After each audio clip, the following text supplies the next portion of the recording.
Hi everyone, Sean from Plasticstarwars here. Welcome to my YouTube channel. Today I'll be showcasing the Millennium Falcon model kits that I've built over the years. This first one is a diorama that I made using Bandai's vehicle model series Millennium Falcon. These kits are small but very detailed, so they're perfect for these mini dioramas. For this one, I created like an imaginary scene of the Falcon crashing and being left in a jungle, so it's all rusted and just in really poor condition.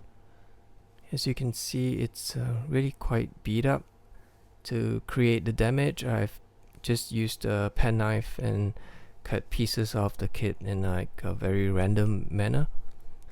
I've also used pliers to nip at the edges of the ship to give it the look as if panels are falling off. Then I drilled holes, lots of holes throughout the hull, and I stuffed cotton threads in them because, well, at this scale they kind of look like displaced pipes and wires, and it just looks like really damaged.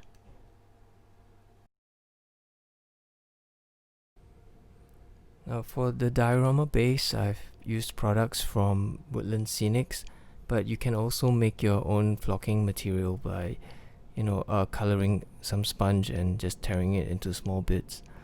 Now for these tree trunks that are lying around the crash site, is actually just dried twigs from some of my plants that I picked off my balcony.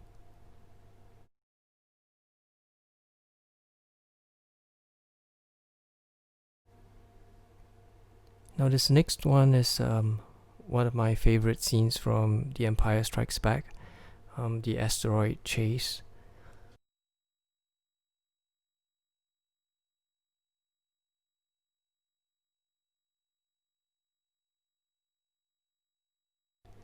Now for this build, I've also used Bandai's vehicle model series Falcon, except this isn't the first release. This is like the second Falcon in this scale that they released.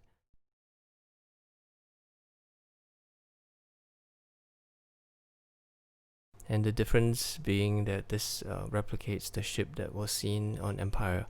So as you can see here, this Empire Strikes Back version of the Falcon has more landing gears. So in this Falcon, I actually threaded some fiber optics to the mandibles in front, and it's actually just like a bicycle light that I managed to squeeze in there. So you can activate the light just by squeezing the hull together.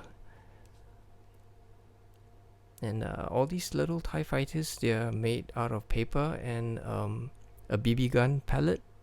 So they look terrible, up close, but from a distance, they do give the appearance of scale TIE fighters next to the little Falcon. And here we have the exploded TIE, which is just an exposed LED bulb with paper wings stuck to it, and the wires channeled through the asteroid to the base below. Here we have a diorama of the Falcon taking off from Docking Bay 94 on Mos Eisley. Now this is also a classic scene from A New Hope, because this is where we actually got to see the Falcon first, the famous piece of junk. Now for this scene, I've built it in such a way that the Falcon is either taking off or landing, because the kit doesn't come with landing gears, but I've seen people modify and add their own gears by 3D printing.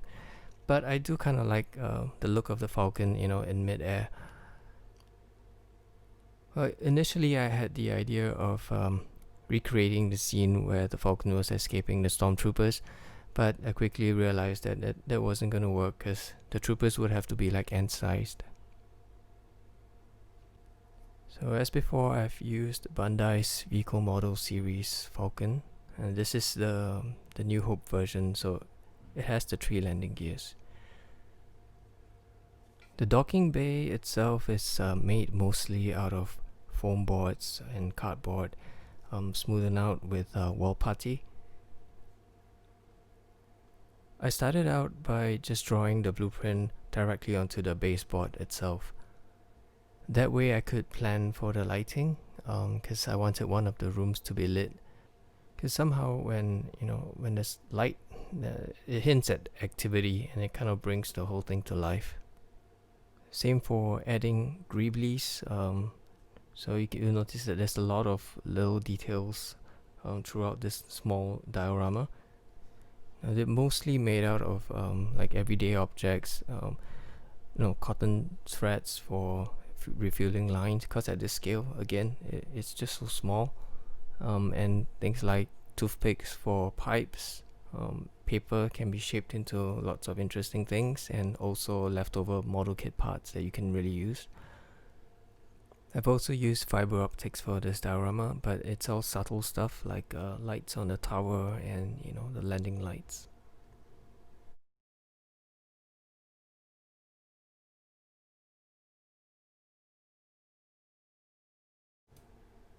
And now we've come to a slightly larger model kit. This one's Bandai's 1/144 Force Awakens Millennium Falcon. This model is based on the CGI version of the Falcon that we saw in The Force Awakens.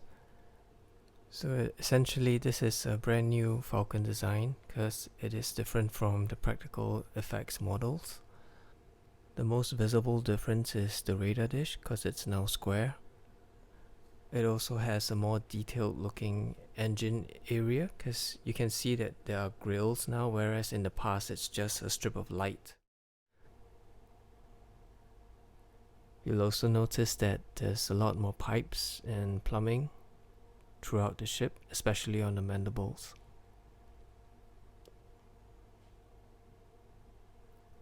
The set also comes with displayable figures, but at 1/144 scale they're kind of difficult to paint.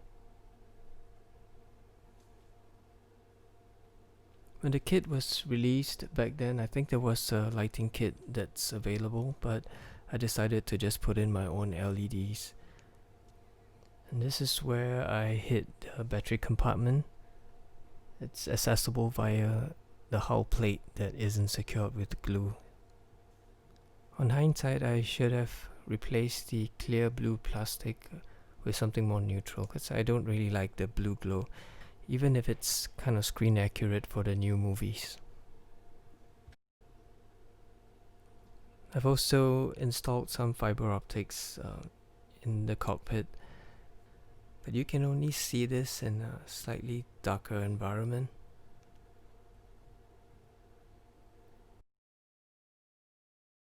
The best thing about having the Falcon in this scale is that you can just pick it up and swish it about.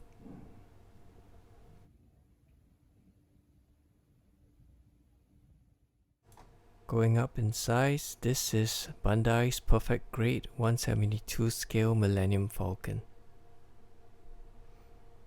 Now you can say that this is Bandai's pièce de résistance for the Star Wars range, because it is the most detailed model that they've come up with to date. If I zoom in to the model, you'll see what I mean, because there's just so much detail packed into this relatively small package. Even though it's kind of large by model kit standards, it's still a lot smaller than the 5-foot filming model that this is based off. So they really managed to capture the essence of the filming prop, and they threw in so many details that you would not expect to see on a model of this scale. If you look closely, you can see decals on the pipes. I mean, it's kind of incredible to see decals that small. Some of them are like maybe just a millimeter across, so it's quite stressful to apply them. Being a premium model, the kit comes with photo etch parts, and these engine covers, the grills, these are some of them.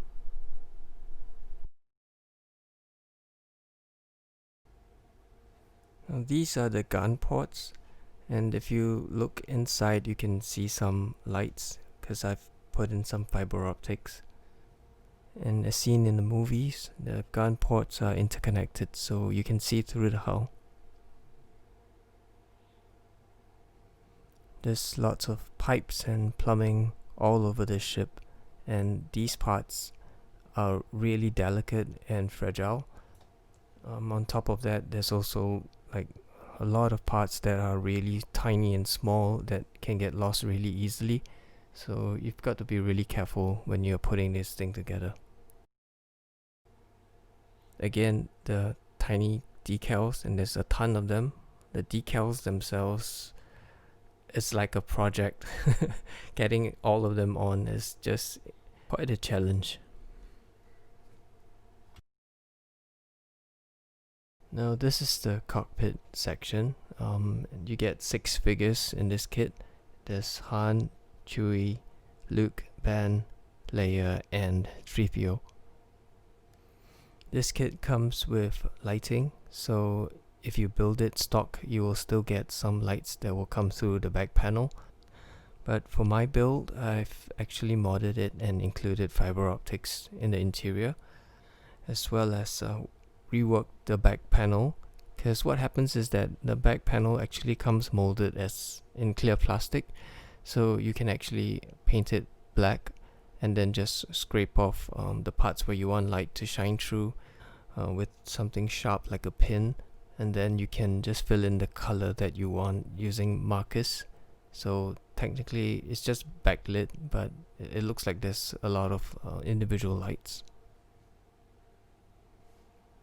Right here we're looking at some damage that I used soldering iron to create and to simulate some kind of blast marks and scarring. Oh, this is like another small decal that's really hard to place, so it's kind of crooked, but at least I managed to get it in there. And again, the damage that is all over the ship, but I've tried to follow the reference photos when it comes to the type of, the extent of the damage, but even then I didn't really go all the way, so this is like kind of like a half measure, because I was just so worried about breaking this expensive kit.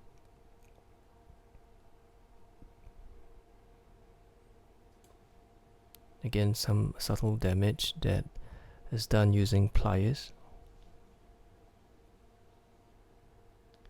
And here's a look at the underside of the Falcon.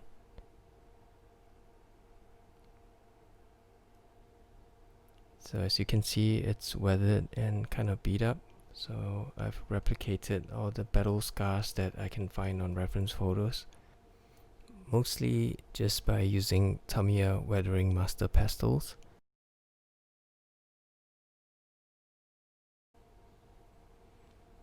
And over here you see the blast marks, just done with soldering iron.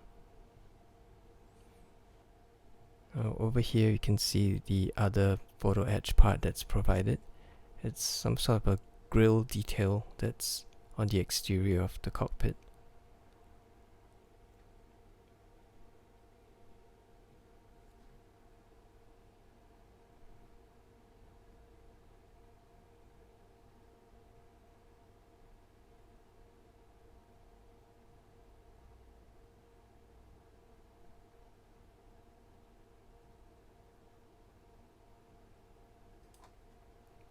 Here's a closer look at the damage on the Falcon. I was saying that this is a really detailed kit, so these damaged areas are already molded onto the plastic. So all you have to do is just paint them up. And here I'm pointing out a funny little decal that says "Drive safely."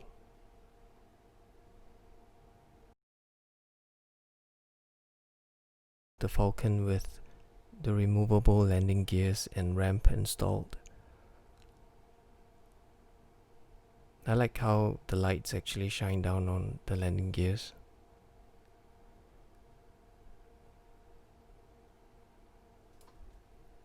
These are some work in progress photos of me trying to match the paint and weathering of the actual model. Now, the reference pictures that I've used are all sourced from the internet just by googling.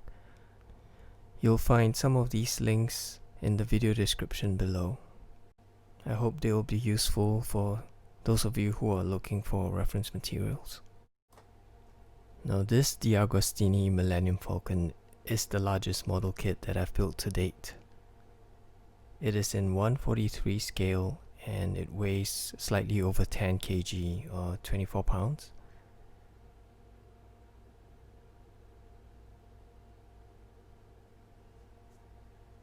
Here's a close-up of the cockpit interior. As you can see, the dashboard is just a sticker, but I've added some fiber optics to liven things up. I've pretty much built this kit stock, even though there are many fantastic third-party upgrades for it. One of the reasons why is because I wanted to keep the cost down, because this was a 2-year subscription build, and it cost quite a bit at the end of the day, so I didn't want to spend too much on it. The other reason is I wanted to take it as a challenge to see how much I can improve on the build using my own creativity and whatever I have lying around me. As you can see, this is also a very detailed and beautiful model. It is an exact replica of the 3-foot filming model, which was built specifically for The Empire Strikes Back. So that makes this a studio scale model kit. And this took about 2 years to complete, and it's one of the most satisfying experiences I've had building models. But at the same time, it's also one that really tested my patience, because I had to wait for the issues to come in every month before I can move on to the next step.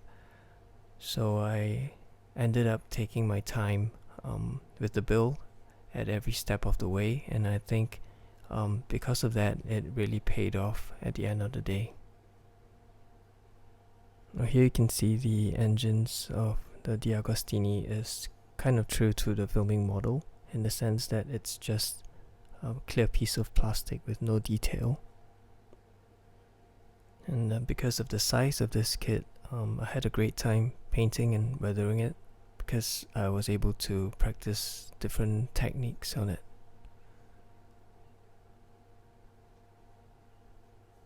I was trying to get it to look as close to the studio model, so I even replicated the model maker's signatures throughout the ship.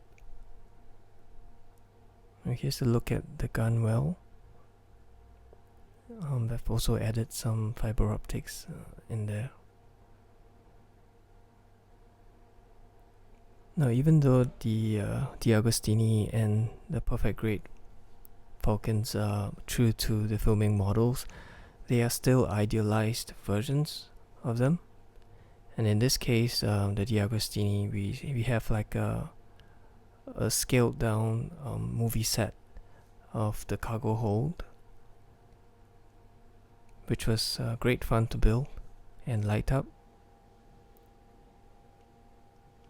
I'm sorry, it's kind of shaky because it's hard to get the camera in there, so I'm going to show the rest in stills. I've done quite a lot of modifications to this interior and built quite a few things from scratch. The first thing I did was to create texture to the floor, so I just simply used penknife and just scribed horizontal and vertical lines throughout. Because I don't have a Dremel tool, I had to cut out one of the maintenance hatchways using a penknife as well. And this picture shows the scratch building of the greeblies in the cargo hold. I used my daughter's like wooden beads to make the barrels, and I've also used jacket studs from a dollar store, as well as leftover Bandai model kit parts. And that's the maintenance hatchway that was so difficult to remove. And this X-Wing helmet here, the training helmet, it's made by decapitating one of my extra 1/48 scale X-Wing pilots. I removed his face and scratch built a visor, so it sounds morbid, but it worked. One of the things that I'm very pleased with on this build was that I managed to light the passageways without using third-party upgrade parts. Now I did this by removing the plastic from the sides of the passageways and replaced them with translucent ones. And later on I just used a 0.1 marker to draw in the grid pattern.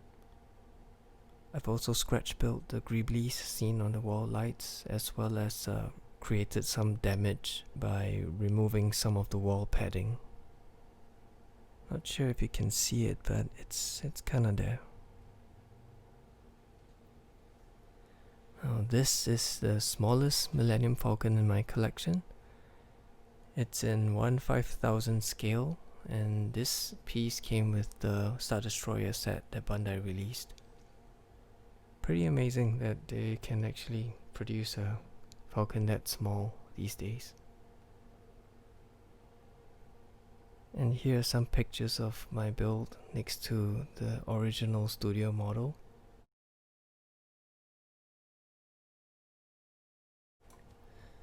And finally, we have reached the last Millennium Falcon in my collection. This one's the old MPC Falcon that I built way back in the early 90s. Back then I thought, wow, this was like the closest thing to owning a film prop, because the proportions looked really spot on. I mean, things have obviously moved on quite a bit since, but I still think it holds up quite well. This was one of the first few times that I tried, making something look really used and beat up, trying to replicate that ILM look, and the only reference I had back then was the Star Wars Chronicles, and I have no idea what I was doing, but I had fun along the way.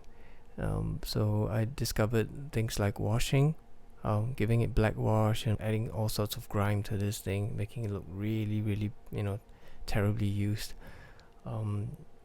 Yeah, so I guess you can say that I cut my teeth with this one. And from here you can see that I've totally neglected the lower hull because I couldn't find reference material for the colors. I mean, it looks like crap compared to the others right now, but this one's special. And I think that's pretty much it. Thank you for watching, and please subscribe to my channel if you like to see more content like this. Or you can also look me up on Instagram under the handle Plasticstarwars. Have fun and happy modeling, guys.